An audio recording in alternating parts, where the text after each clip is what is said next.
Very good morning to everyone and welcome to the second day of First International Conference on ICT in Education, which is focusing on emerging trends in ICT in education. So today we are starting with the second technical session.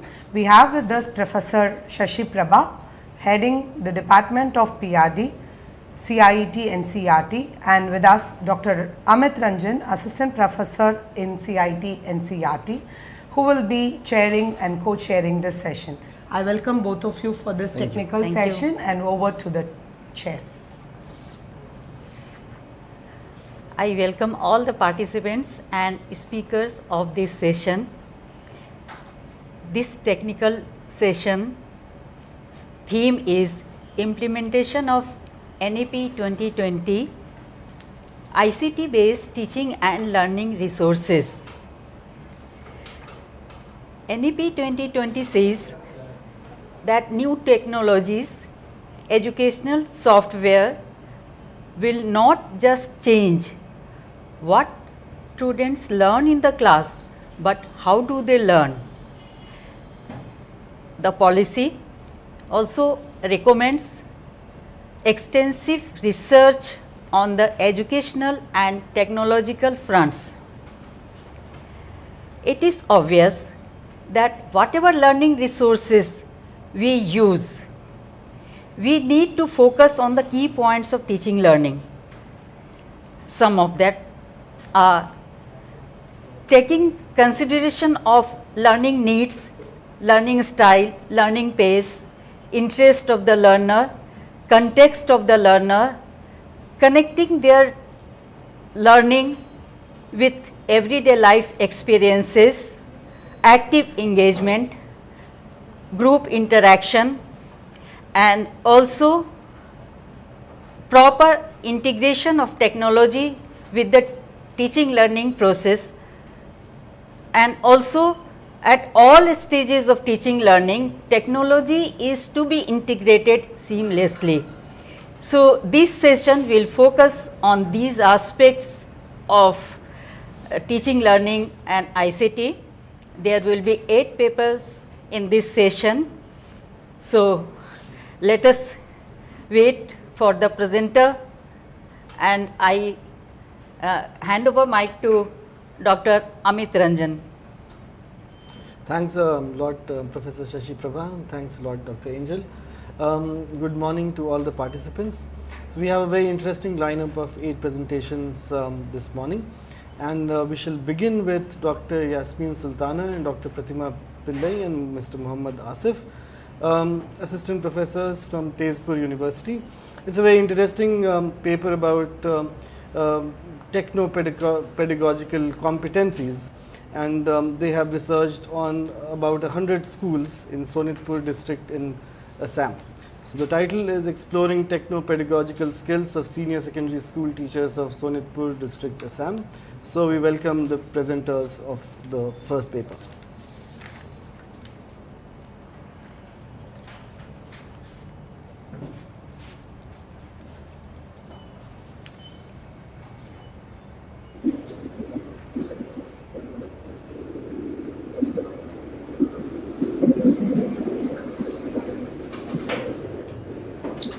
A very good afternoon, everyone.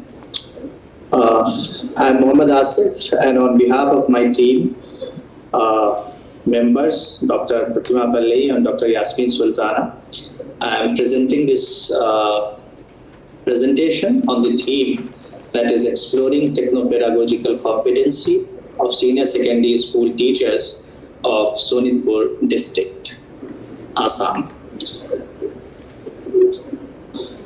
Technology in education is not a very new topic, but in the present time, due to knowledge explosion, digitalization, and currently the pandemic situation has actually forced us to use technology. And along with technology, the another very important component, that is pedagogy. And these two work as two important pillars of educational process. But the integration of technology in education did not remain very smooth. There are a number of problems that are associated with it. And the biggest one of them, that technology and pedagogy are not well synergized. They lack the convergence and there is unsuccessful harmony between them. And technology, just because of being the technology, should not be used in education. It should have some very sound basis. So for that reason, we have taken this area of work, that is the techno-pedagogical approach, that tells us that what can be the best way to integrate technology in education, and it makes the technological integration in education much more educational. For that purpose, we have to understand the complexities that exist between the content, pedagogy, and technology. So there are three forms of knowledge, that is content knowledge, pedagogical knowledge, and technological knowledge. And they work in tandem, interact with each other, and then they produce the relevant knowledge that are helpful for technological integration. So we are having these 5 objectives. The first objective is to explore the level of techno-pedagogical competency among senior secondary school teachers. The second one, we tried to see the level of techno-pedagogical competencies from the point of view of the gender.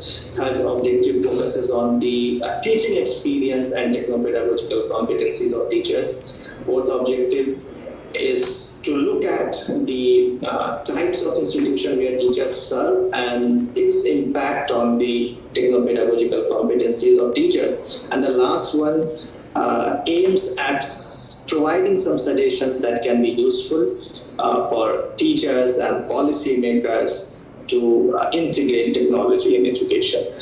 These are the hypotheses and methodology that we followed, that is the descriptive survey research design, and we have taken the stratified random sampling technique for our use. Data were collected from 100 teachers, both working in the government and private schools, and 2 tools we have used. So one is the teacher's techno-pedagogical competency scale, and second one, that is a self-developed open-ended questionnaire for teachers. So let's quickly come to the findings. So objective number 1 was to look at the techno-pedagogical competency of teachers, and we have created 6 categories out of the score that we had, that most of the teachers, that the average number of teachers, 49%, feel that they are competent enough to use technology in the classroom. Then in the second objective, we found that there's no significant difference between the techno-pedagogical competency level among the male and female teachers of senior secondary stage. The third objective focused to know whether there exists any difference between the senior and junior teachers, and we found yes, there is significant difference between the techno-pedagogical level of techno-pedagogical competency level among the senior and junior teachers at secondary level.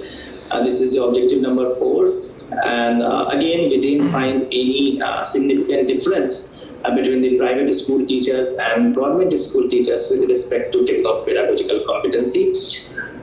Then objective number 5 that aims at providing certain suggestions that can be used in the field. So these are the important suggestions, that there should be a provision for ICT based learning environment, and emphasis on pre-service teacher training is very crucial, because teachers are trained at the very first level during this period, and also once they join the school or university or wherever they are, they need to be properly trained, and their professional development needs should be taken care of.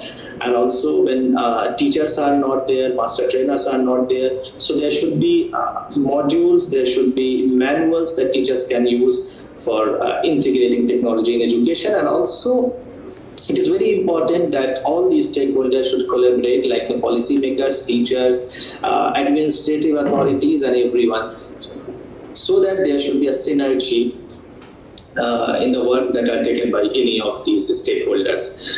So our study may have certain implications for even policymakers and those who develop professional programs, so that they can develop that kind of professional programs and design that kind of professional programs, which can be very much helpful for the teachers to integrate the technology in the classroom in proper manner. That is important. And at the last, we can say that teachers have average level of techno-pedagogical competencies according to this study, and there are certain differences between the teachers of junior and senior level, but in terms of gender and types of institution, this we don't find any significant difference as such.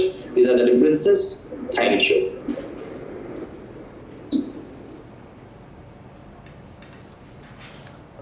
Thanks a lot, Mr. Asif, for that very interesting presentation, which were based on various parameters. And we'll take questions at the end. So if you have any questions, please post it in the chat box, and we'll have a discussion on all the papers all together at the end.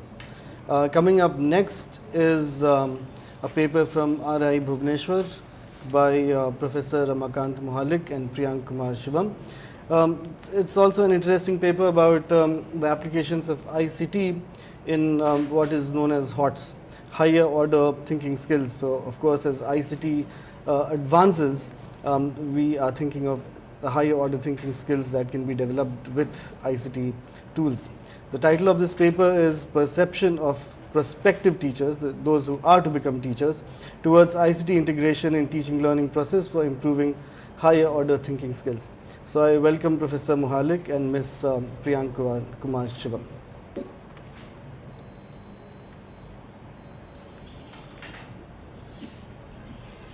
Namaskar. Myself Priyank Kumar Shivam, Research Scholar, Digital Institute of Education. So thank you to organizing committee. So they have given the nice opportunity to present my paper on their dais. So my topic is perception of prospective teachers towards ICT integration in teaching learning process for improving higher order thinking skills. Here, last year we have suffered from the COVID-19, and entire world were suffered a lot. How we all people come to the know that how we are going to manage all those things. So for that, in that context, what happened, we have chosen the different methods to overcome from that.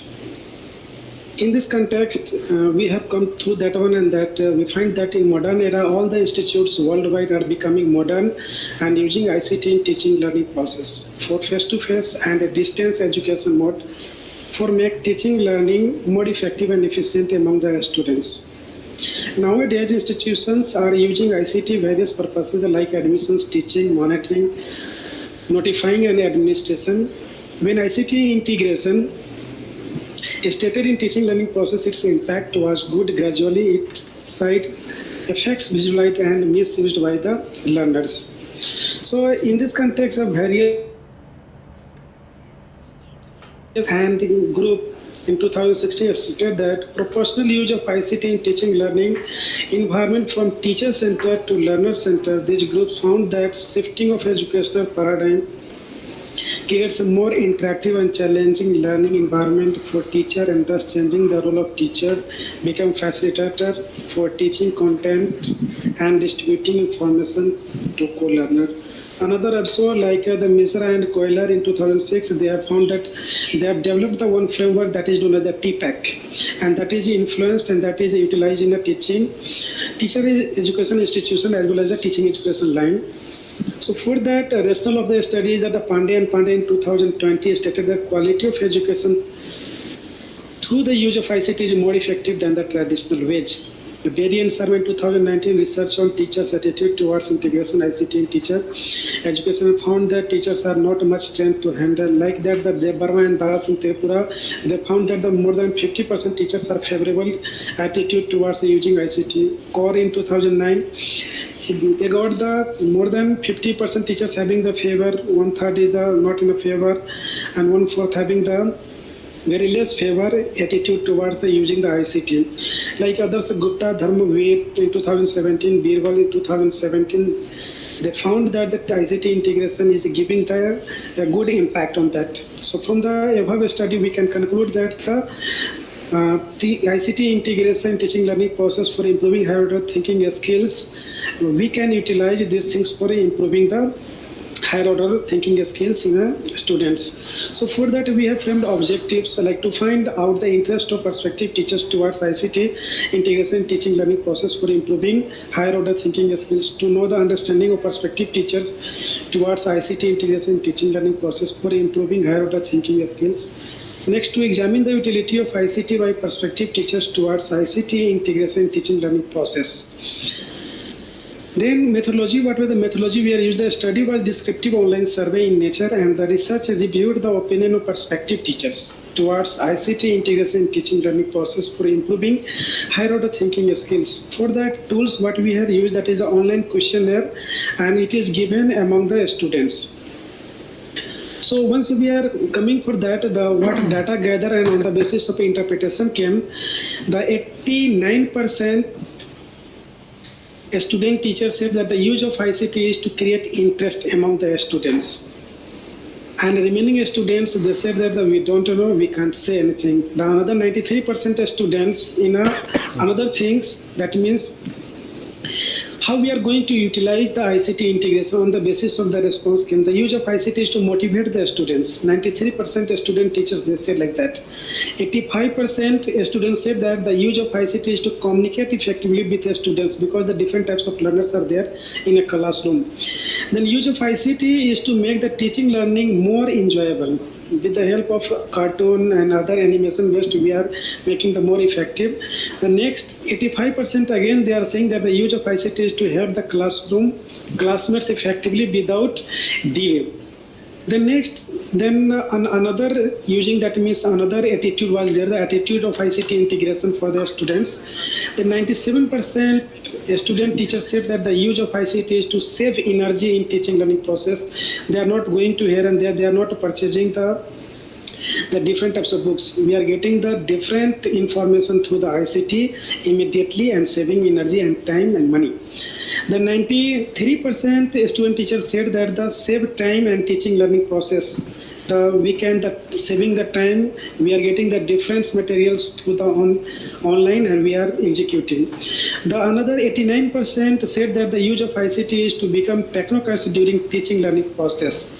83% said that the use of ICT is to reinforce the students in teaching learning process and motivate self-actualized. And 100% of students said that the use of ICT is to generate satisfaction among the students during teaching learning process. And third, we have made the third dimensions, that is based on the beliefs of ICT integration. The 93% of students said that the enhancement of a student's learning in teaching learning process once we are using the ICT integration. ICT present a student's life long, and it is an application for the day-to-day life. 85% of students said that ICTs are available tools in the students' learning in the classroom and we can easily utilize it. And 97% said that the ICTs are powerful tools, becoming the helpful to make them understand the content at a grassroots level. And 100% of students said that the ICT is applicable for all the students in a classroom, because the different types of slow learners, average learners, gifted students, above average students. So on the basis of once we are concluding our study, then we are finding of the study indicate that prospective teachers have a strong willing to use ICT integration teaching learning process. For integration of ICT into teaching learning process, it may be concluded that the different factors of ICT integration like use, beliefs and attitude of the prospective and regular teachers should increased probability of effectively and efficient among the students' behavior. Therefore, the perception of prospective teachers are willing to use ICT integration teaching learning process to improve the higher order thinking skills at a school level in each young mind. And what are the references we have utilized? These are the references. So thank you. Thank you all. Namaskar.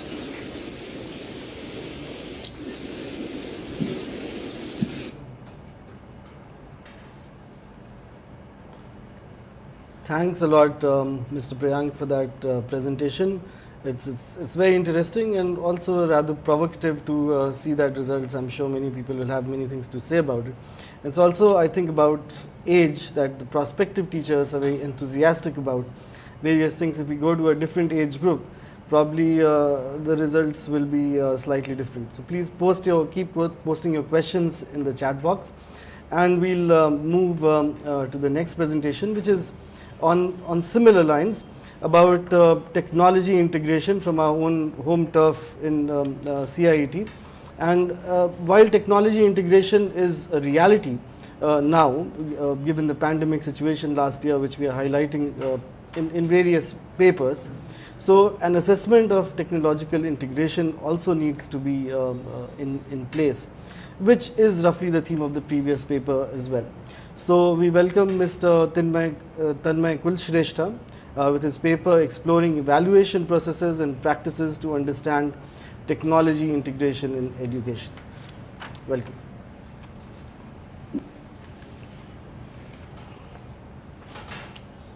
Greetings, respected jury members, organizing team, and my dear fellow participants. I'm Tanmay Kulshrestha, and I will be presenting to you my research paper titled Exploring Evaluation Processes and Practices to Understand Technology Integration in Education. My paper and this presentation aims to discuss the current context for teacher education and the role that educational technology plays in student learning. It also goes on to discuss integration of technology within the classroom setup in order to develop in-service teacher training processes.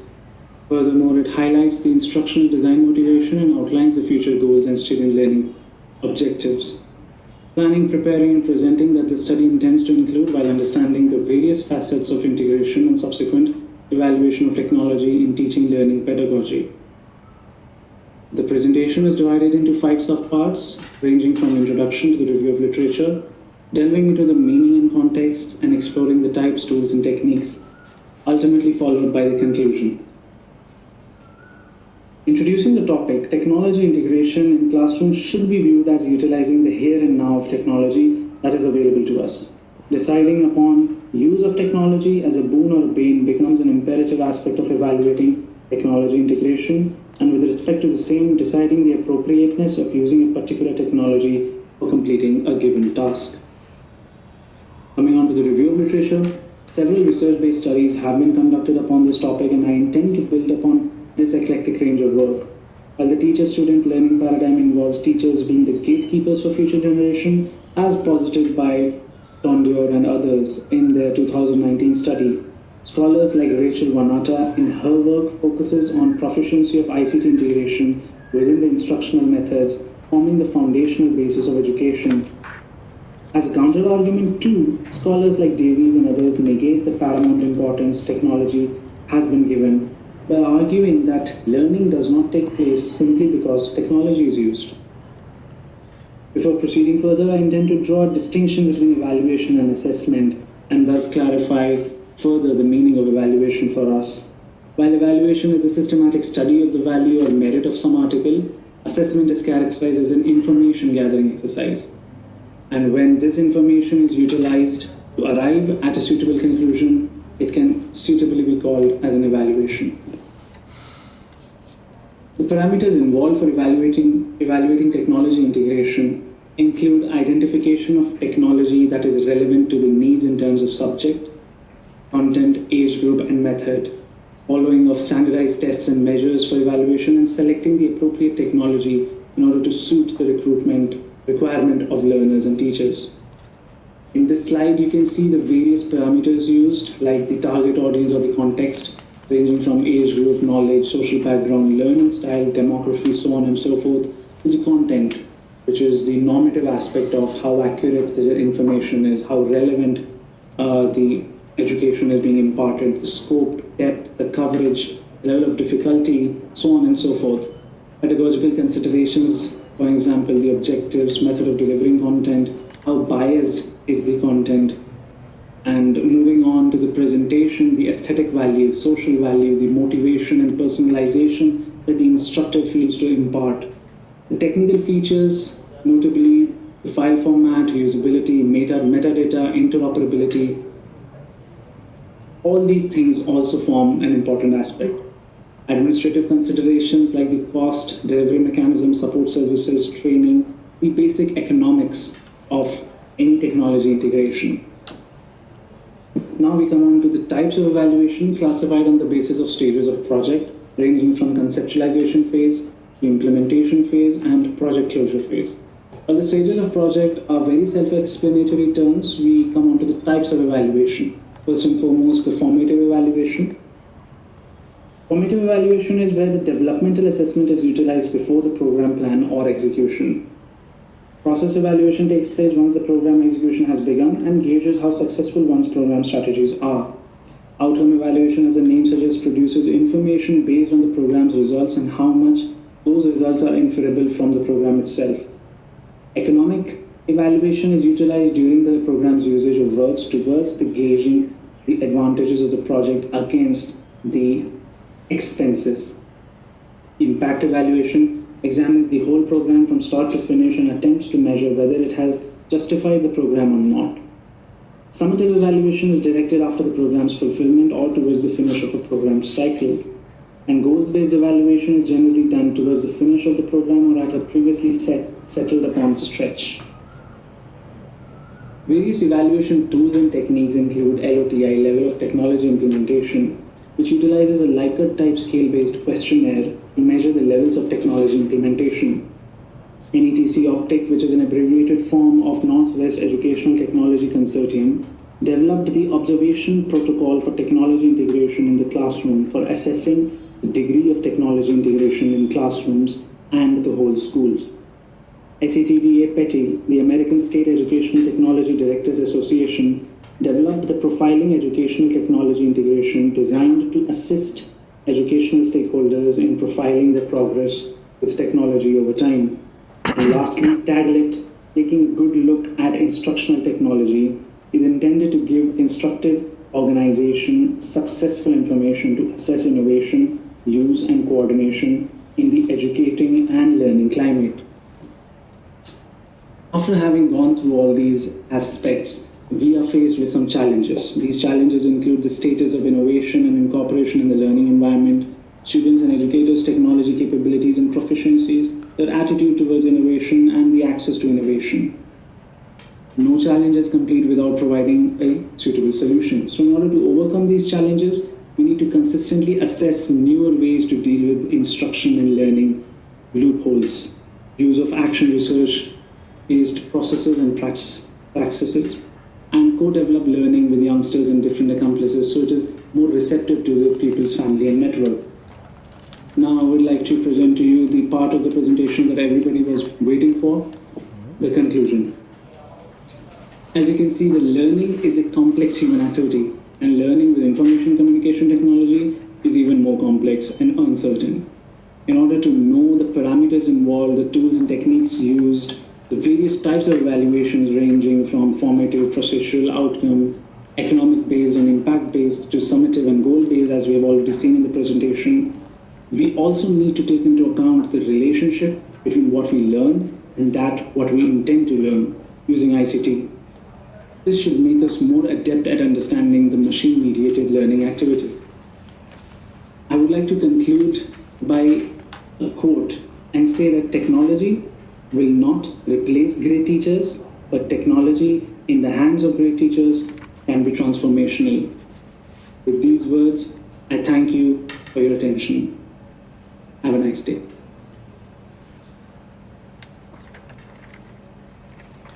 Thanks a lot, Mr. Tanmay Kulshrestha, for that interesting presentation about the evaluation processes in technology integration.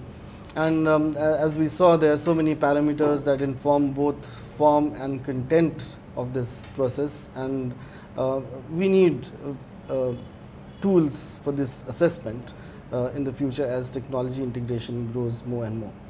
The next paper is also about assessment of, but not of this nature, but of teaching learning resources during the pandemic period last year. The paper is by Mr. Ramesh Prasad Badoni, and he'll talk about the various platforms that have been used during the last year in this moment of crisis for online learning and teaching, and the devices, the nature of social media and so on and so forth, and data related to it. So the title of the paper is Analyzing Teaching Learning Resources when Integrated by the Secondary School Teachers During COVID-19 Pandemic. The presenter is Mr. Ramesh Prasad Badoni, who is a lecturer in physics, GIC Misra's Patti, Dehradun, Uttarakhand. Welcome, Mr. Ramesh.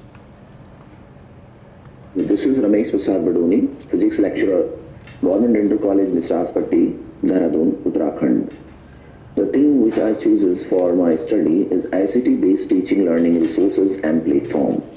My title of study is Analyzing Teaching Learning Resources when Integrated by Secondary School Teachers During COVID-19 Pandemic. The G-STEM abstract of the study is, as we know, during pandemic period, the system of education a little bit collapsed, and in India there are variety of schools which is run by government, some of are the public private system, and almost majority of the schools adopt NCERT curriculum. As per the recommendation of National Education Policy regarding online teaching learning, OTL processes was implemented in different states of India, but the need of the hour in pandemic period shortened the length of the time for its integration in a school education system. In spite of difficult time, the education system is continuously upgrading digital infrastructure, optimum use of resources like blended mode of learning, online teaching, assessment, e-content creation, development of virtual lab, augmented reality, e-governance, and safety are taken care of for quality education. This analysis is portrayal of OTL outcomes of teachers and students of secondary school during quarantine period. Information communication technology accelerated and influenced the learning outcomes. The study find out that the preferred digital resource platform for OTL is NCERT YouTube channel official, which is seen and used around 51.1%. Diksha is around 49.8%, and e-Pathshala is around 37.3%. The type of digital content was mostly used in the form of text. Worksheet and document is around 81.7%, videos are around 77%, interactives are a little bit less, 19.4%. Applications and different software used for communication like YouTube around 66.2%, Zoom around 94.34%, Google Meet around 48%. The different devices for e-content delivery mostly are 91.8%, like smartphone, laptop are only 32.1%, and tablets are almost 7%.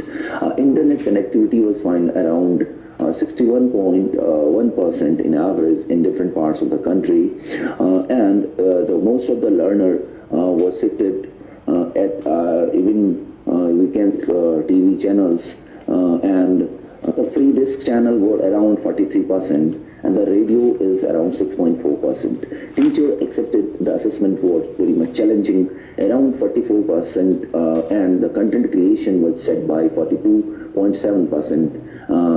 And they says that it is a very difficult task for even most of the effective platform used by the student and teacher, like WhatsApp around 86%, Facebook around 24.5%. Moreover, the interesting findings are of this OTL is 49% and 64.7% are looking for both online and offline mode in classroom teaching processes. The main aim of this study is, we can say that the apex body of school education, NCERT, UGC, has taken some recent scenarios into action and proactive efforts. Around 30% of the syllabus reduced, OTL in different modes like television, radio transmission, MOOCs at same platform, and simultaneously promotion a policy to the student who couldn't appear partially to complete their examination. The background of the study was, just I said, during the corona period, the most of the teaching methodology shifted into OTL method. The majority majority of the student, teachers, policymakers, even administrator and management have the only option, the integration of ICT tool in virtual mode for their classroom learning. It has been anticipated that forthcoming time will lead to multiple challenges for quality education, hands-on experiences, laboratory work, engaged and interactive classroom, and peer group of learning.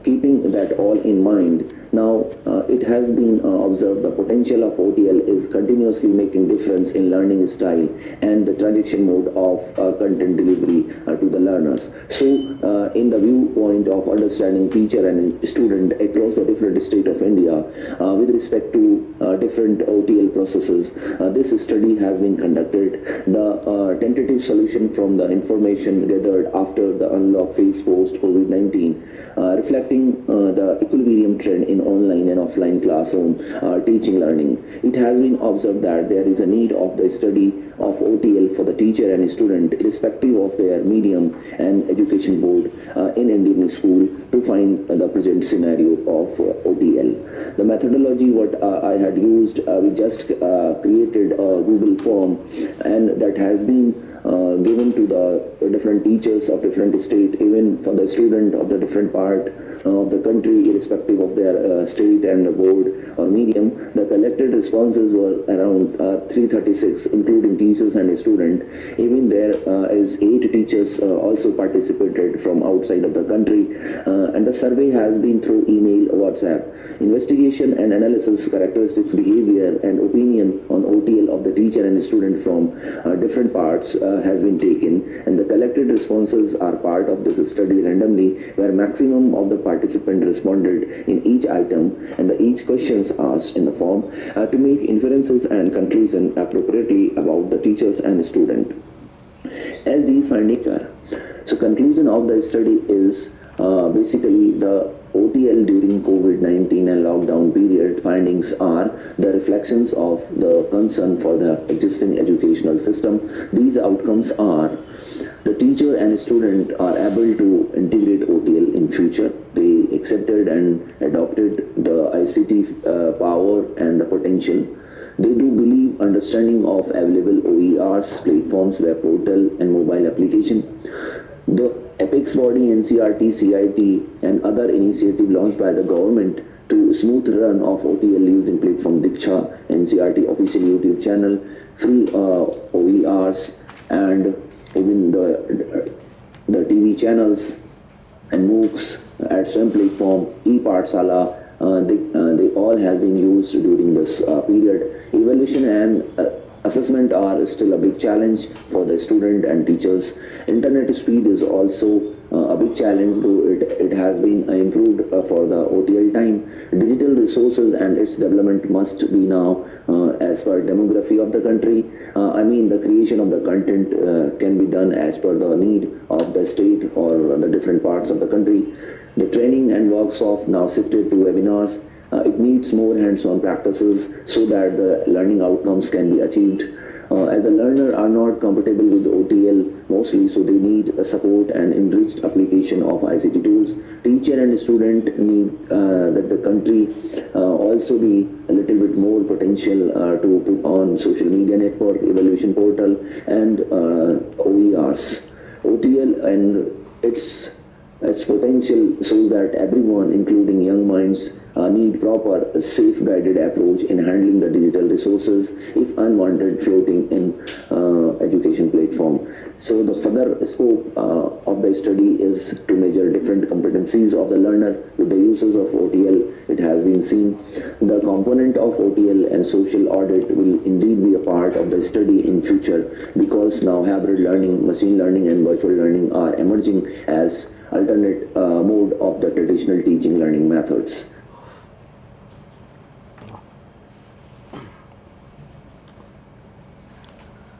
Thanks a lot, Mr. Badoni, for that very interesting presentation. And we at CIT NCRT here can give ourselves a little pat on the back from the findings, with NCRT and official and Diksha being the main used platforms for OTL. However, some very interesting findings that YouTube is more popular than Diksha itself, is something that is food for thought, and Zoom and WhatsApp, despite all the apprehensions around these two apps, seem to be much ahead of all the other apps. The most interesting finding of this research is that OTL and offline, despite the euphoria of all the other earlier papers, this paper suggests that it's a 50-50 stake, that people are not so enthusiastic about online learning after all. So questions related to this is very provocative presentation at the end. And now let's move on to the next presentation, which is also equally interesting. This is by Dr. Ajita Deshmukh, where she's talking about flexible blended learning model for remote learning in COVID times, which is about bichronous learning, asynchronous and synchronous, which is that things which are pre-recorded, which would be asynchronous, out of time, and synchronous, which would be in-time live interaction, and how there's a 70-30 model which she has studied or proposed. So let's listen to this paper, a flexible learning model for remote learning in COVID times, Dr. Ajita Deshmukh, Assistant Professor, MIT ADT University, Pune. Welcome.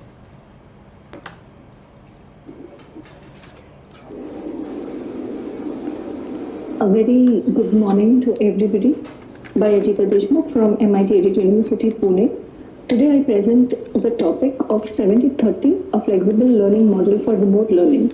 During the time of the COVID pandemic, we all started giving lectures in the virtual classroom and started uploading its recording, which is actually called as the form of emergency remote teaching, where the primary objective is to give temporary access to instruction, and which is very quick, and therefore it doesn't require much of technological know-how on the part of the teachers. But definitely it will have access problems at the students' end. It attempts to mimic the actions in the face-to-face class, and that is exactly where it fails, because the stalwarts of education technology have demonstrated or have pointed out that it is useful only if it is less than 20% of the course.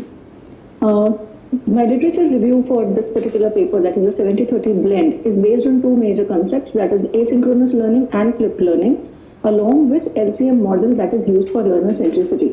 Asynchronous learning has found to be helpful for allowing in-depth exploration, increasing student engagement, like in case of flipped learning. Both of them allow self-pacing as the student's preference, they allow control over learning. And the disadvantages of synchronous learning were especially reported during the COVID by multiple researchers by pointing out a few points like passive and long lectures and distraction, situational factors, and a new term called as Zoom fatigue. The details of all of this is found in the paper. Also, the flipped learning allows a lot of design possibilities. In fact, they are almost limitless. And the additional thing that it can be applicable in various teaching contexts and can be used very well with different types of strategies gives it heads up. It gives an advantage of using flipped learning. LCM model was basically chosen for this particular thing so that to increase learner centricity, because it talks about videos being converted into dialogues and gives a lot of focus on the use of discussion forums as well as learning by doing activities where the students will learn by doing and not just by remaining passive listeners. So this type of model that is actually where both the sessions, that is the live sessions, as well as the student learning time are both online, is a sub-unit called as enriched virtual of a flipped classroom, which in turn is a part of the larger umbrella of blended learning. So when it was decided that, okay, I need to flip it, the thing was that I wanted to consider that the traditional classroom has got 60% of the face-to-face class or face-to-face sessions, and we leave students with 40% of their individual time. Now, when we flip it, essentially this ratio also needs to be flipped. But I was wondering whether the same ratio could be kept or it could be increased. And because my learners are adult, I thought that in order to have anytime, anywhere, any device access to the learning material or the course material, why not shift this instead of 60% to 70% and the actual sessions, the live sessions only to 30%, thereby trying to reduce the digital divide as much as possible. So the research context here is this research was conducted on my B.Ed and MA education students who lie in the age group of 25 to 40 years and come with a variety of graduation degree with a lot of domains in it, right from, let us say, arts, humanities, science, commerce to engineering and MCA. And the advantage was that the university has a dedicated learning platform which has affordances of quizzes, brainstorming, discussion, and also enables multimedia to be shared with the students in the form of content of the course. So the research questions for this particular study were basically three. One is to know the perception of the learner towards engagement and learning when the 70-30 model is implemented. How do asynchronous learning strategies in this 70-30 model affect the engagement of the students? And how does the asynchronous learning strategies in the 70-30 model actually affect learning? So these are the basic questions which are dealt with in this exploratory type of methodological process that we have used here in this research. By the end of the academic year, this will get converted into trend analysis when I will have actually the data after the final semester exams. So before we went into the 70-30, I had to have the survey. Then I took the orientation, and also there was a support of WhatsApp group kept, and the content was curated. Not all the videos were that what I created, and I based it on learner-centric MOOC model. And the process flow was something like this, where every topic was planned, and then the learning material and the learning paths were given to them. Discussion forum was there, and there was evaluation and timely feedback. Once I came to know that this allowed me to know that the concept is well taken and well understood, I would repeat the same process for the next concept. After that, the survey which I took actually told me that all the students do not have their own devices, and they were also dependent on the functioning of the others. It also depended on the internet availability and data consumption. And so I had to have the flexible schedule. So at the end of this instruction, or the end of this experiment, which is actually not yet ended, there were, like, most of the students said that this is a better, or they preferred this type of instructional delivery, and the access should be there as per their own device availability time. They reported that the engagement in the course was very high, and it was also during the activity, even if they are saying, let's just remember that the activity was many times asynchronous but monitored, and so it will be there. The evidence of this engagement is also found on the learning platform that is there, where we can see 16 comments minimum that are there. The online activities that the students did, they reported that they helped them to understand the topic better, and they helped them to apply their learning. Also, there were 48.3% who said that it actually helped them to create their own resources about the understanding and application. Yes, the submissions do suggest that, and the evidence of the final exams will, convert it into, like, it will confirm it. I was also worried about the instructor presence, and so, but it was nice to see that they felt my presence there. And if it is a WhatsApp group, then yes, they do post regularly, and some of them are lurkers, as we can see. And at the end of it, 86.2 whopping percentage have said that they preferred this model of 70-30. Some of them did say that it could be 50-50 or 65-35, and hence with this, this research actually concludes that asynchronous component, if it used in higher percentage, allows for self-pacing, control of one's learning, and enough of flexibility. And we can use learner-centric MOOC model and active learning strategy in the online mode successfully. Thank you.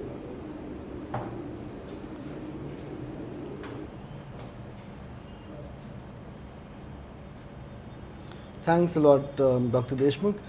A very interesting presentation about the 70-30 model, and we'll talk more about it towards the end. If you have questions, please post, of why a 70-30 model works so well. And as we saw, there are 38% people who do not have their own devices and have to depend on other members in their family, and so asynchronous would obviously be better in terms of your own flexibility, in terms of control, in terms of revision, and so on. So thanks a lot. The next paper is by Mr. Burjan G, and this is quite fascinating. It's about the AlgoDo tool for physics, which is 2D simulation. So it would be it's an exciting tool for students to simulate various activities of physics on their computers. And so this paper is called Encouraging Creativity in Physics Teaching and Learning Using AlgoDo. So we welcome Mr. Burjan G, who is a PG teacher in physics from Ramanathapuram district in Tamil Nadu. Welcome, sir. I am Burjan. I am going to present a paper on the topic Encouraging Creativity in Physics Teaching and Learning Using AlgoDo. To ensure the active participation of the students, every teacher needs new user-friendly educational tool for enhancing teaching-learning processes. Usage of digital tools with pedagogy changes the classroom environment to a great extent. Simulations are one such environment that is designed to help students better understanding of specific conceptual topics. Especially for teaching physics, a lot of simulations are available in PhET, VLab, OLab, etc. But a teacher can't able to change these simulations according to his pedagogy. AlgoDo is a digital sandbox for physics 2D simulations. It allows students and teachers to easily create simulated scenes and explore physics through a user-friendly and visually attractive interface. Using AlgoDo, the users can draw two-dimensional shapes that fall down, bounce, swing, slide, and generally interact with one another according to Newtonian mechanics. Using AlgoDo, teacher can create their own simulation. This study was conducted by carrying out with 6 simulations created in AlgoDo. 6 concepts are carried out to students studying in grade 9. The selected 6 topics was taught through online mode. With the help of AlgoDo, simulations of 6 concepts are explained in experimental group. The control group also taught the same topic in online mode without AlgoDo simulations. Virtual environments were created for experimental group using AlgoDo, and only lecture and presentation methods were followed in control group. In this study, I explored students' reflections in these 5 domains: active participation, understanding the content level, encouraging creativity, collaborative learning, and entertaining. In the 5 days, only 150 reflections were recorded from students in control group, but in 10 days, 342 reflections were recorded in experimental group during the implementation of the project. If we analyze the above table, the frequency of active participation is increased while teaching with AlgoDo software. The percentage of reflections are distributed uniformly in 5 reflections. Creativity among students has been enhanced in terms of frequency. Also, AlgoDo software create a good learning environment and provide greater entertainment in teaching learning process. I conducted an achievement test to analyze the achievement in teaching learning process. At the end of the process, in order to determine whether there is a meaningful difference between the experimental and control group, pre-test, post-test data were collected and t-test was applied to the results. The mean and average scores indicate there is a great improvement in learning concept while teaching with the help of AlgoDo. Attractive demonstration and virtual visualization in the AlgoDo software increases the students' motivation and gain a better understanding towards physics. Playing with AlgoDo makes the students engaging and fun. By doing simple draw and click editing, they can build and interact with the physical objects exploring their real world. So, it is a good tool for teaching and learning physics.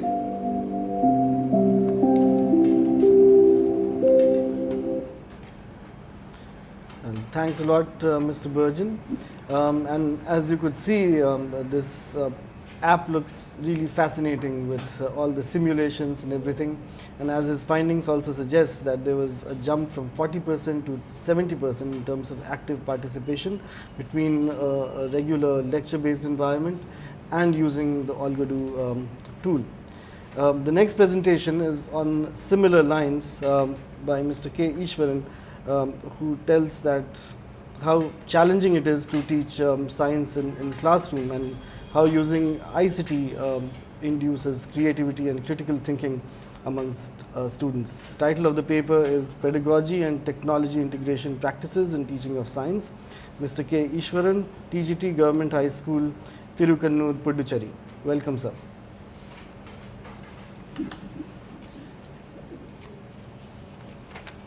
K. Ishwaran, TGT from Government High School, Tirukannur, Puducherry. I am here to present my research paper, Pedagogy and Technology Integration Practices in Teaching of Science. Our past education system is teacher-centered learning setting, but the use of ICT in education lends itself to more student-centered learning setting. Purpose of this research. In teaching learning process, I myself experienced very difficult while teaching from topic like cell structure, atomic structure, periodic table, and the students are not able to understand the concept easily. So, I also used different methods of teaching. Still, there has been some lag in concept understanding. In this situation, a remedial teaching has to be carried out by me. Then I want to teach the concrete topic through ICT. I have carried out an action research for 9th standard in the topic atomic structure using ICT tools like interactive e-contents, apps and e-resources. Steps followed by me in this action research. Problem identification. The students' understanding in atomic structure was as this. It was found that they were finding difficult about the concept of atomic structure. In the second step action hypothesis, the involving the students through ICT in science education will improve their understanding level of the concept in atomic structure, defining the problem. Most of the students feel very hard to understand the concept of the atomic structure. Probable causes. It's difficult to teach the students by showing structure of atom in picture chart and blackboard. Search for feasible solution. The students can't able to understand about the atomic structure by picture chart and blackboard methodology. So I used ICT. Selection of feasible solution. In the above probable solutions by using ICT tools for experimental group, so the achievement of the student level is increased. Implementation of the feasible solution. Implementing the using ICT in science teaching to control group. Analyzes the findings. From the analysis, the pre-test and post-test of the action, that the achievement of students had enhanced in post-test. This shows that there is a considerable improvement in understanding about the atomic structure and curiosities to know about how the subatomic particles are discovered and their histories. The next one is tools used. Pre-test was conducted to the students to test their knowledge about the atomic structure. Post-test was conducted to the same questions in different pattern after the action research carried out to the students to evaluate the understanding level of the students. And the post-test question papers are here. Sample size and population. 9th standard students with 40 students are divided into two groups, control group and experimental group, according to their marks secured in the pre-test. In control group, there are 20 students. In the experimental group, there are 20 students. The action research is carried out for the experimental group students. Collection of data. Step 1. Teaching about the atomic structure with picture chart and blackboard intervention method. Pre-test is conducted to the student. Teaching of the structure of atom and the subatomic particles like electron, proton, neutron and their discoveries by using interactive e-content apps, PowerPoints and videos. Post-test also conducted. Then the final is preparation of report. Data analysis and interpretation. A pre-questionnaire has 50 questions are supplied to the 40 children after teaching the lesson by picture chart and blackboard intervention. It shows that only one student have scored more than 80 marks. Nearly 13 students have secured marks from 41 to 79 and 26 students have secured below 40 marks. The mark list is shown here. After this action research, marks secured by the control group in pre-test and the marks secured by the experimental groups are compared and equally divided for the control group and for the experimental group. Marks secured by the experimental group after post-test. Comparison of this pre-test and post-test is in the experimental group. While comparing this, the marks secured by the students in the experimental group after using ICT is more. Thus, the best performance is observed in the experimental group after action research teaching using ICT. Then the action research through ICT is also carried out for the control group, and also the performance secured by the students in the post-test are here under. The performance of the students is very high for the control group also. Thus, the action research have yielded a positive result like increasing the scientific knowledge among the students, create interest and involvement in teaching learning process.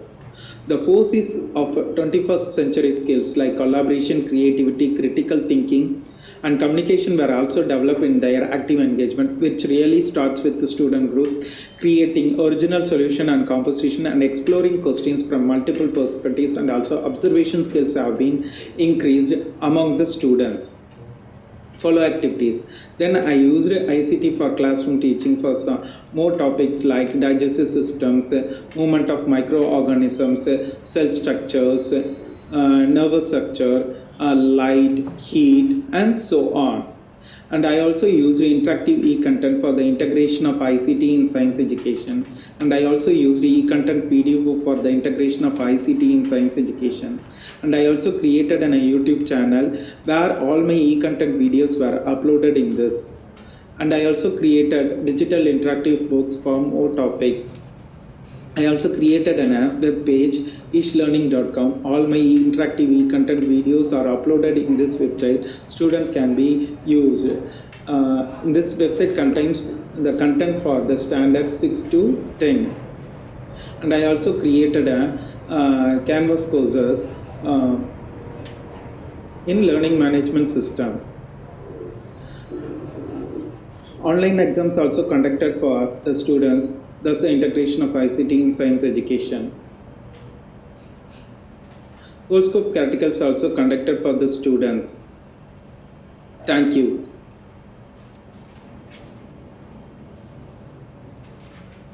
Thanks a lot, Mr. Ishwaran, for this discussion, as also demonstration of how you yourself have used ICT and how it's created a lot of difference. We are nearly towards the end of presentations, and this is the last and the 8th presentation by Ms. Infanta Vinci R and Dr. Greta D'Souza. This is a very interesting presentation on an analytical tool called CAF, which measures complexity, accuracy, lexis and fluency in speaking, whereas the standard models in state-run schools are generally reading, writing and listening. So in the development of English language speaking skills, CAF is a new and interesting tool. So we welcome Ms. Infanta Vinci and Greta D'Souza from Christ deemed to be University.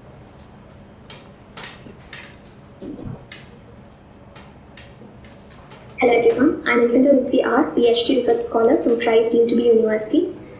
This paper is co-authored by my supervisor Dr. Greta D'Souza, Head School of Education, Christ deemed to be University. The paper is titled Assessment of English Language Oral Production Using CALF, an automatic analytic tool for complexity, accuracy, lexis and fluency.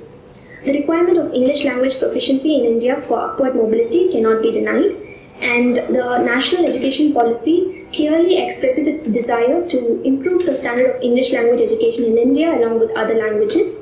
The state of interest for my study is the state of Tamil Nadu, and there is a lack of differentiation between the learners of English from English and Tamil medium schools in the Tamil Nadu uniform education system. This is derived from the typologies of schools in India from the NCERT's English language teaching position paper. As we all know, all the schools in India is divided into 4 types based on the teacher's English language proficiency, English in the environment for language acquisition. The schools that are of interest for my study are type 4 schools, which are government regional medium schools, where the teacher's English language proficiency and English in the environment for language acquisition are the least. Research problem. English language curriculum, syllabus and textbooks reveal that the teaching and learning processes are inclined towards developing the English language receptive skills. Under the productive skills, writing skills are given more importance when compared to the speaking skills.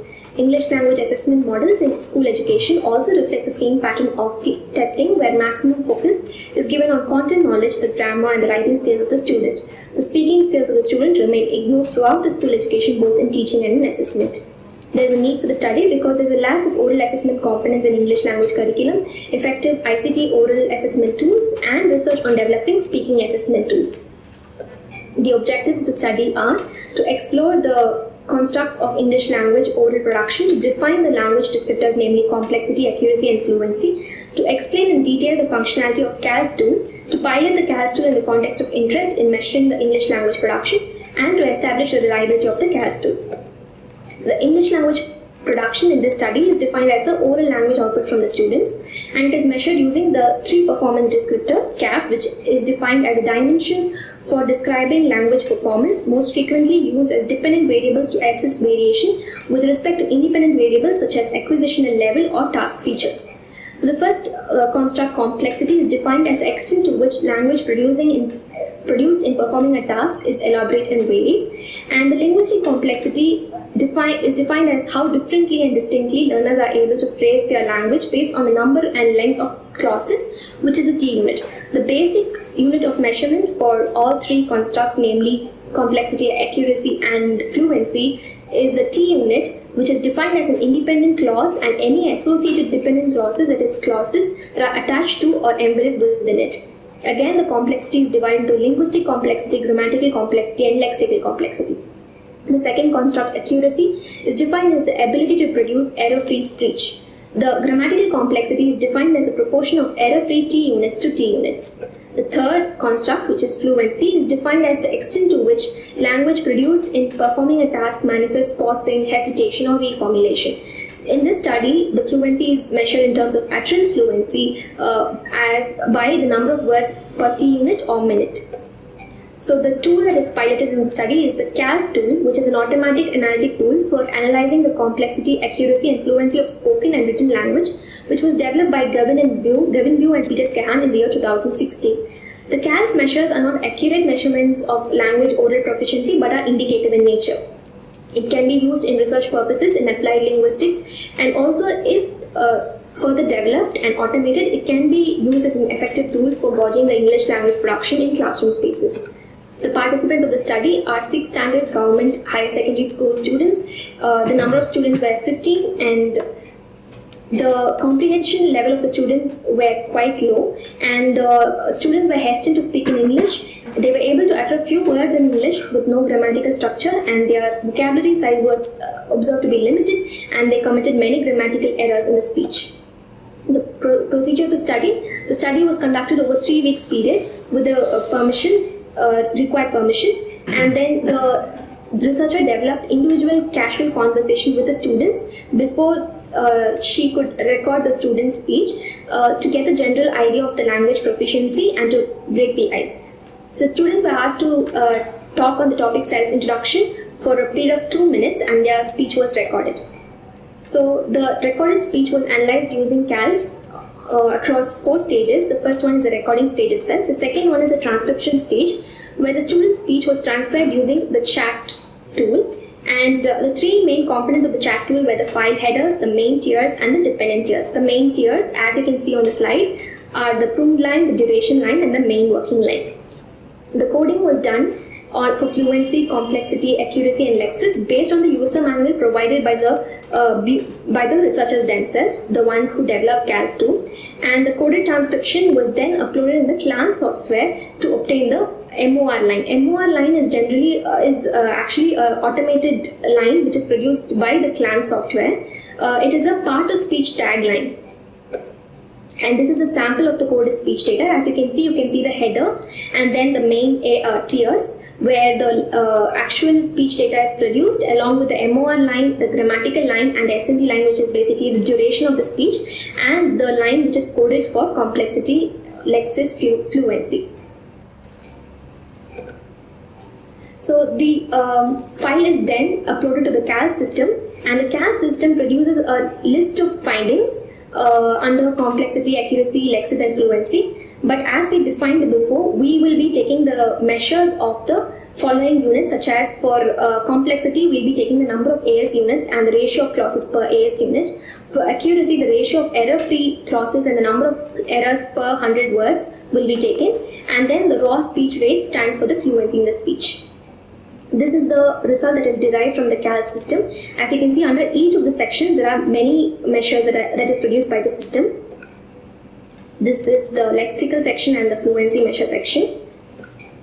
So the data was then run for intra-class correlation coefficient using the SPSS software, and we found that the average measure ICC was 0.955 with a 95% confidence interval, ranging from 0.867 to 0.985, which shows excellent level of conformity. So we found that CALP tool is significant for measuring the oral proficiency of the participants for research purposes, and it has a potential of replacing the speaking rating scales which are qualitative, subjective, and generic in nature. And with further research and automation of coding, this tool can be an essential assessment tool in English language school education by automating the transcribing and coding stages alone. And the present lack of ICT oral production assessment in the curriculum design can be bridged by the CALP tool, and CALP tool can be an immense value in the ICT integrated online assessment of the English language production. Conclusion. So through this paper, we were able to introduce the 4 main oral language constructs, which is globally approved by the Applied Linguistics Research Fraternity.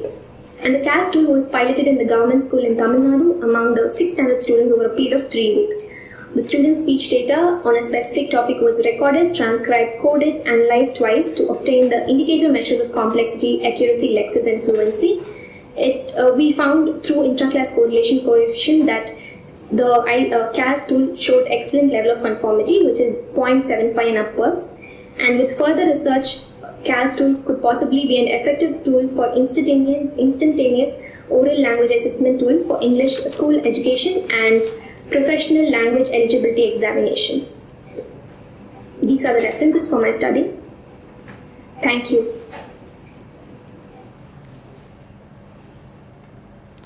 Thanks a lot, Ms. Infanta and Dr. Greta, for this fascinating presentation on this new tool. And it's a very important development in the assessment of speaking skills, and it'll be a thing to be seen in future, whether machine learning of this kind of an assessment can overtake a subjective analysis of speaking, and how the two can be blended to improve the speaking skills in students. So thanks a lot to all the presenters for all the 8 papers. We come to an end of the presentations.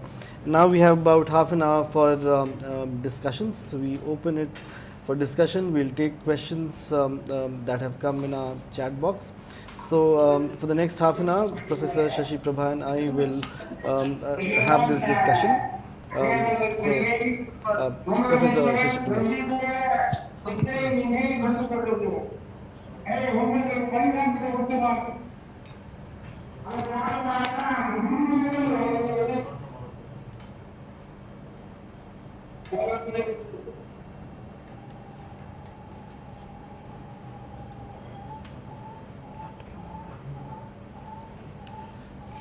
Yes. Message is coming.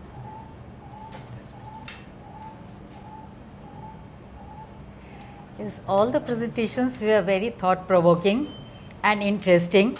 Thank you all the speakers and also all the participants for patiently hearing the presentation. There are some questions and it has been put in the chat box by participants. So I would request the speakers to respond to those questions. For the first speaker, the question is, Mr. Muhammad Asif, the question is, 89% of students and teachers from which board are supporting the use of ICT? So I think they want to know the sample of your study.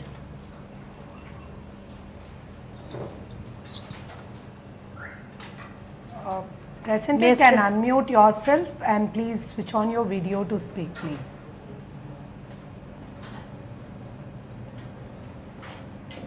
Madam, would you please repeat it? There was some problem. Didn't hear your question. Mr. Muhammad Please, Arif. ma'am. Yes. Yasmin. Mr. Muhammad Yasmin, the question is 89% of students and teachers from which board are supporting the use of ICT?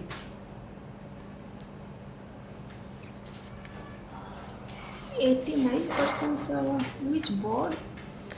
I think they want to Did we know talk the about- sample of a study, which board students were participant in the study. Okay, this is state board. Okay, got it, ma'am. This is Assam board, state board, SEBA board. Okay. And what was the sample? Assam. What was Yes, the sample ma'am, SEBA. size? What was the sample size? Sample size was 100, ma'am. 100. Okay. 100 teachers were selected. So it is good.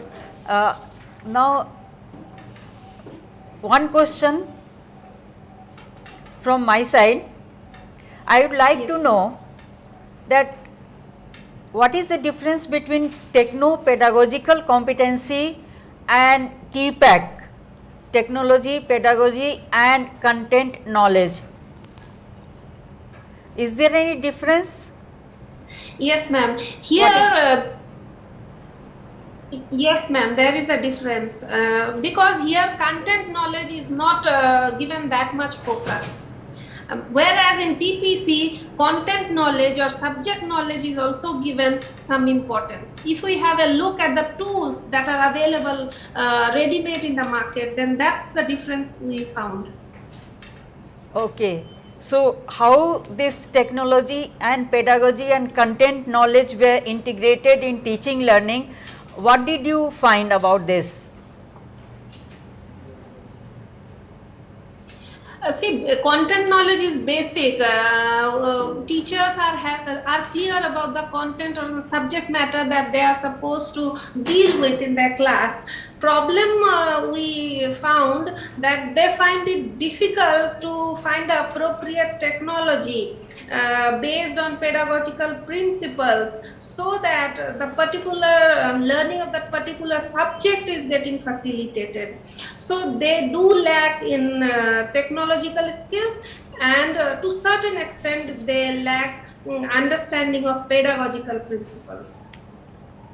Okay, thank you very much. Thank you so much. Now, one question from for Mr. Priyank Shivam. You have measured higher order thinking skills. So, what higher order thinking skills did you measure? What were the components of the higher order thinking skills?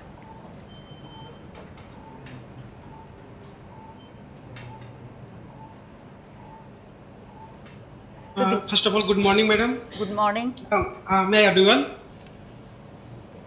Madam, actually, just we have talked about the last three components in Bloom's taxonomy: analyze, and synthesize, and create.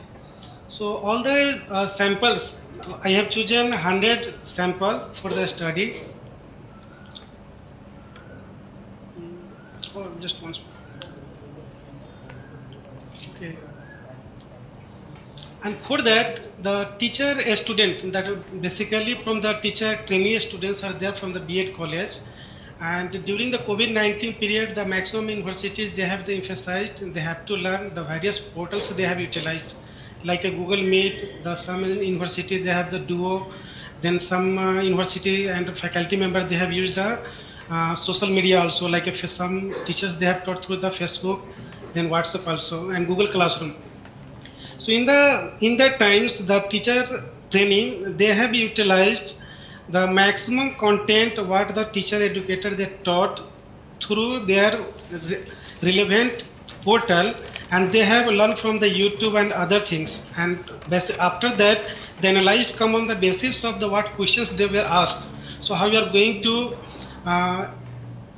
teach at a school level, then they have said that now we are ready to teach them according to on the basis of what we have learned through the integration of ICT based. Good. So I would like to know, you have used Bloom's taxonomy or revised Bloom's taxonomy, Anderson? Revised, madam, revised. Okay, synthesis, analysis, evaluation and creativity, all aspects you have measured. No, madam. Last 3 components we have taken only. Okay, good. Thank you. Thank you, madam. Thank you very much. Now, next question is for Tanmay. One of the participants would like to know that should we totally depend upon ICT integrated evaluation? For Tanmay. Yes, am I audible to everyone? You're audible, Mr. Tanmay. Please go ahead. Thank you so much. Good morning to all of you. The question seems to be very general in nature. There can be no right or wrong answer. There can be no yes or no answer for this. But I do believe that due to the pandemic era that we have strike ourselves into, the integration of ICT in education has only speeded up. But it ultimately, in my understanding, had to be incorporated in our teaching pedagogy and learning practices. So for me, it is all the more necessary and imperative to Yes.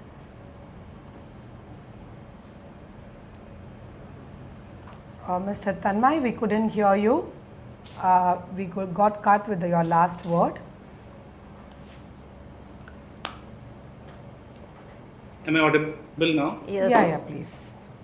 Yes. So as I was saying, my understanding is that the COVID pandemic era had only speeded up the influx of ICT in education, teaching, learning, pedagogy, and the whole status of how we impart education. But ultimately, it had to come sooner or later. But the ultimate question comes around to how we actually intend to use these technological aspects and what are the implications that arise out of them. And that is where my study of evaluation of ICT integration in education lands up. That's all. Thank you. Thank you very much, Mr. Tanmay. And it is very good that you have involved learners also in developing different tools, different teaching learning strategies. So that is very good. Thank you again. Thank you. Thank you. Now for Sri Ramesh Prasad Badoni, the question is that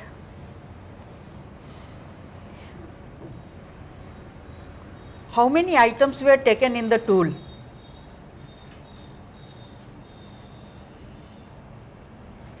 Good morning, ma'am. Good morning. I had taken around 18 or 19 items, though it was more than 20, but I just taken around 18 for this study. Okay, and how did you triangulate your data? So you have you have taken achievement test. No, ma'am. I just float a survey to the teachers and students. Those are involved in this OTL online teaching learning process during this period. So I just gathered this study for the teachers. Only those are involved, and those are teaching student of class 9 to 12. So I just I had the number of teachers. Those were busy during this pandemic time on online teaching. So I had given the questionnaire to them and just collected the what kind of tools they are using, what kind of mode and platform they are using, and at the same time how the behavior of a student and teachers during this OTL. At the same time, I was measuring the engagement of the student and which subject most they are taking during the OTL, like that. Thank you.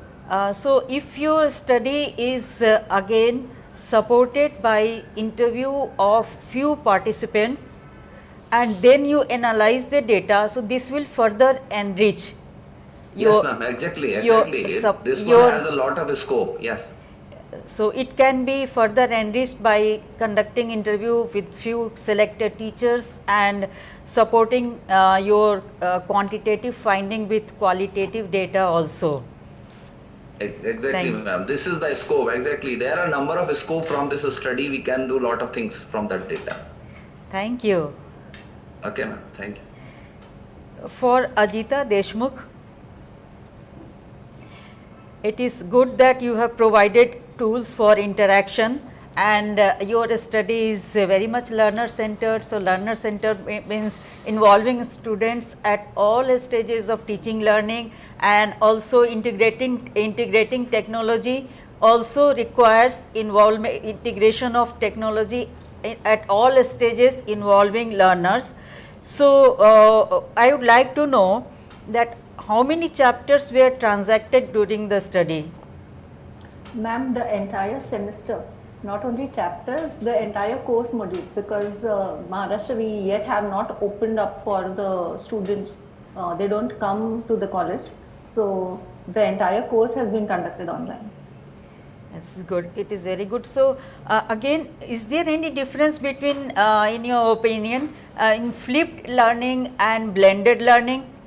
And can this strategy be sustainable after we have overcome the pandemic? Okay, as far as my limited knowledge goes, flipped is a part of blended is what I have read, and there are multiple models in flipped learning, out of which I have used this enriched virtual. So only adjusting the blend of 70-30 was the innovation that I could think of. Also, yes, sustainability was one question, because if the students feel isolated, then it wouldn't be sustainable. But at the end of it, 86.2% students have said that they liked this model. Of course, a few of them said that 65%, 35%, 65-35 bhi ho sakta hai, or something like that. But they are very comfortable with this higher percentage of asynchronous, maybe because they are all adult learners. The next step would be to conduct it in other universities. I will be trying to collaborate with other universities to see how it works with the science and the humanities also by the end of this semester, so that at least we can have some trend analysis. So this exploratory study needs to get converted into trend analysis. That is my near future objective of this study. Do you think that lots of preparation is required on the part of the teacher Yes, for this type of teaching learning process? Yes, because we can't give anything directly, just we can't give an activity directly. In fact, it requires triple, I mean the number of hours to be put in is triple, because it has to be structured properly. So all the learning paths that I had designed are just one-page manuals for one particular concept, which has got a detailed outline as to what the student has to follow to complete that activity and perform the activity. So all of these are now published during the Open Education Week as open assets. That is one additional outcome of this particular study, where I just published all the activity sheets, which I have termed as learning paths because it sounds a little bit better, and not like activity sheets and such. So yes, it takes a lot of preparation, a lot. Yes, and also training is required for in-service teacher also. You have done study on pre-service teachers, so much training is required for in-service teachers also. Yes, that is my recommendation, that if we are going to have this asynchronous thing more, asynchronous component more, I hope that it works for the teenagers also, because then it can, even the social media can be utilized for that purpose. That is why. But it will require a lot of preparation and training for the teachers. Yes. One question from a participant, that how Instagram was used for teaching process? I think it's not for my paper. It's a question in general to you because you have been using it. So Okay, Dr. Angel, fine. Instagram can be used for teaching process because Instagram allows us to have something like saving. So Instagram can be used in two ways. One is to pin it and share it as a resource. So it can be used for content curation. And the second is to use it as a platform that you can go Insta live instead of going in for any Zoom or Google Meet. You can just go Insta live, and the social media requires much lesser bandwidth. So it will be helpful in those areas where there are bandwidth issues and internet issues, and it will stay there. So students will be able to see it afterwards also. The content gets curated automatically. Yes, and when students are doing some activities or experiments or group discussion, that can also be streamed live. As a comments, in the form of comments, the students also can have the threads coming up. So, thank you very much. It was very interesting, and it has lots of potential to further enrich and implement in our teaching learning process. Thank you very much, Ajita Deshmukh. And for the next speaker, the one question from a participant is, comparison related to participation may also depend on the demerits of the other method where simulation is not used. How was it ruled out when experimenting? Good morning, ma'am. Good morning. Experimenting, ma'am. Normally during this COVID period, online class it is getting to start. Everybody is taking online class. During the online class, we are using our presentation and some of the simulations which are available in the already available like PET, etc. The teacher cannot able to use the simulation according to his need. They can use it whatever they give, but PET is not. But this Algodo is not like that. This software, the teacher can create his own simulation, and also the students can change the property of the material, and he can improve his knowledge. So it is students and students also, they can learn by themselves. For example, if you teach friction, what will happen if you change the frictional constant? The students can change the parameter and they can learn himself. For any experiment, the students can also change the parameters involved in the physical experiment, and so that they can learn themselves. So it is a not only drawback, but it is a new thing. We can experimentally do this and compare with the previous one.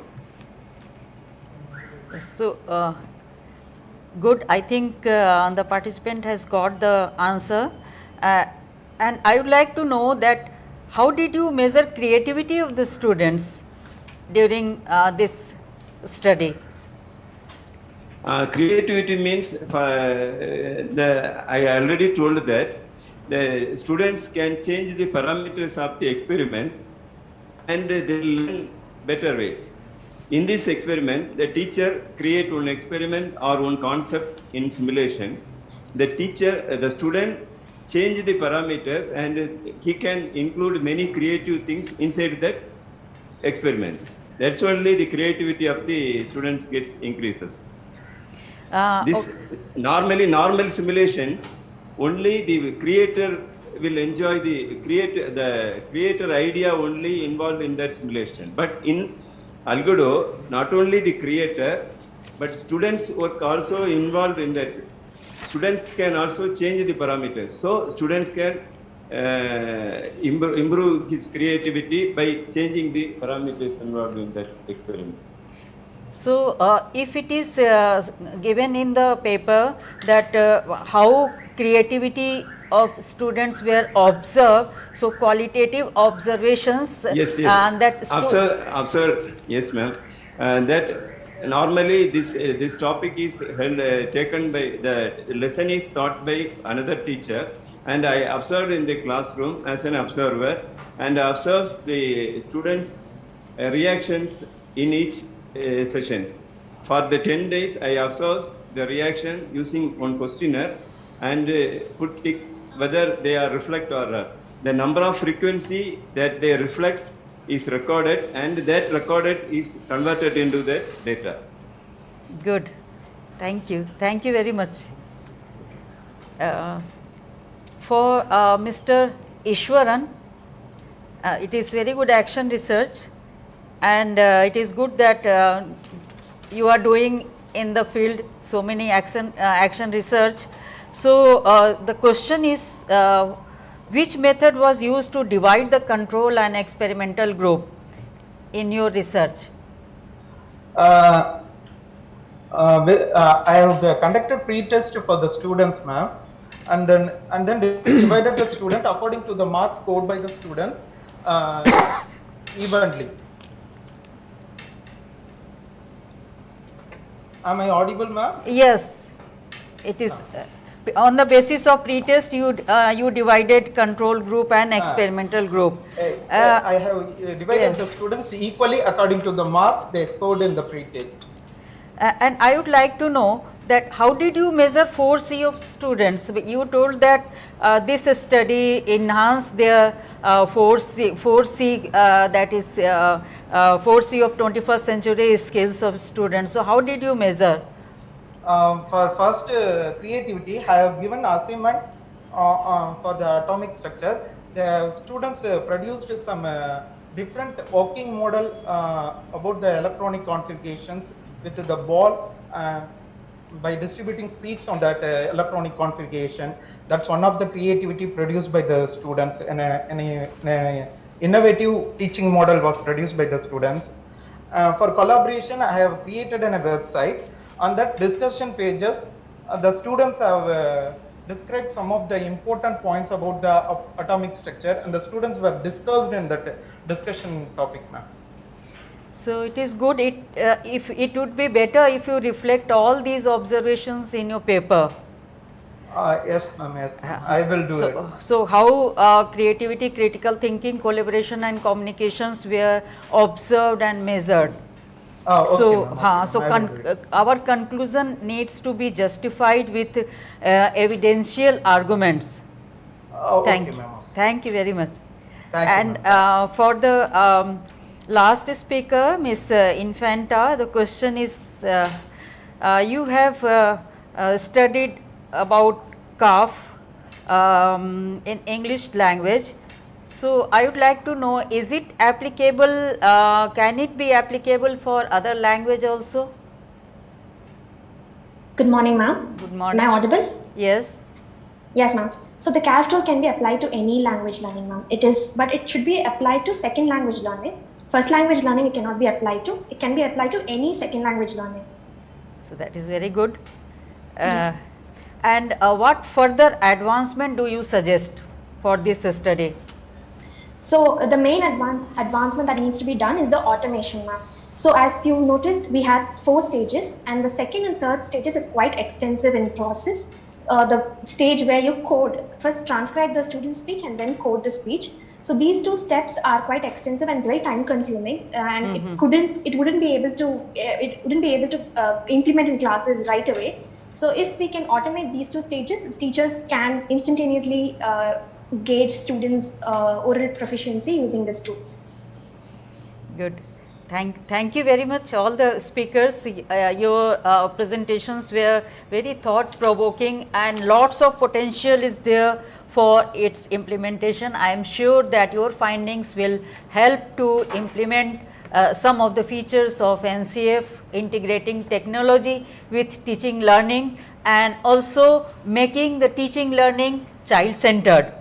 So one suggestion is for most of the participant is that the suggestion for further work and limitation of the study and conclusion with justified evidences based on argument, if it is there, then your quality of paper will further improve.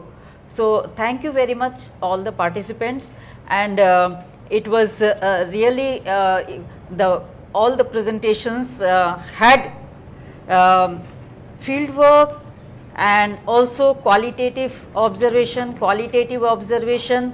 So thank you very much all the participants, and I also thank all the delegates and all the participants and speakers again. Thank you. Dr. Amit, do you have any questions for any participants? Well, I do have, but I think we're running out of time, isn't it? We have 2 more minutes left out, so if you have any last one question, we can take it up. Sure. Okay, so I'll ask Infanta. So this very interesting tool, CAF. So how is it different currently from a subjective assessment? It's clearly different because you're doing applying machine learning to it. So which performs better, a subjective assessment or this tool assessment? What is the scope for improvement, and also what are the implications? How would this be applied to learning? Good morning, sir. So in my opinion, I feel it needs to be blended with the qualitative and the subjective scales which are already existent. So some extent of the speaking skills need to be subjectively assessed, and these factors like complexity, accuracy, lexis and fluency need to be quantitatively assessed so that we can have a very comprehensive assessment of the student's speaking skill. Implications is it has a huge implication for policy making and also for the curriculum. So if we can inculcate this kind of assessment in English language classroom methodology or the classroom syllabus, it will in the end include the speaking skills assessment in the school education, which is currently non-existent, as a huge focus is given only on the writing, reading and listening skills. Right. Okay. Thanks a lot. Thank you, sir. Thanks a lot to all the presenters for presenting your papers very crisp and also in an in-depth manner. I think like this is going to benefit many of them who are watching this session live along with the participants of this conference. And I take this time to thank the chairperson of this session, Professor Shashi Prabha, who is heading the PRD of CIET and CRT, and also the co-chair Dr. Amit Ranjan, because they have brought up with their moderation, they could bring out the real essence of these papers into the visibility so that we are able to understand and also be with the presenter. And also they have put forward all the questions of the participants so that it has made this session more interactive. Thank you so much for both of you. And we have 3 persons at the back end as rapporteurs, Dr. Rizwanul, Dr. Gulshan and Ms. Anjali. I thank all the rapporteurs who are actually documenting all this discussion for further dissemination and also for further reading. Thanks to every participant for keeping time, keeping your presence here, and all the participants who are with us who are not presenting but still who are attending this conference. A gentle reminder again, attendance will be provided to the participants who are attending all the sessions. So make it possible to attend all the sessions. Thank you so much. So we will be back for the panel discussion after the tea break. We'll be starting exactly at 12 p.m. Please be with us and attend the panel discussion. Thank you so much.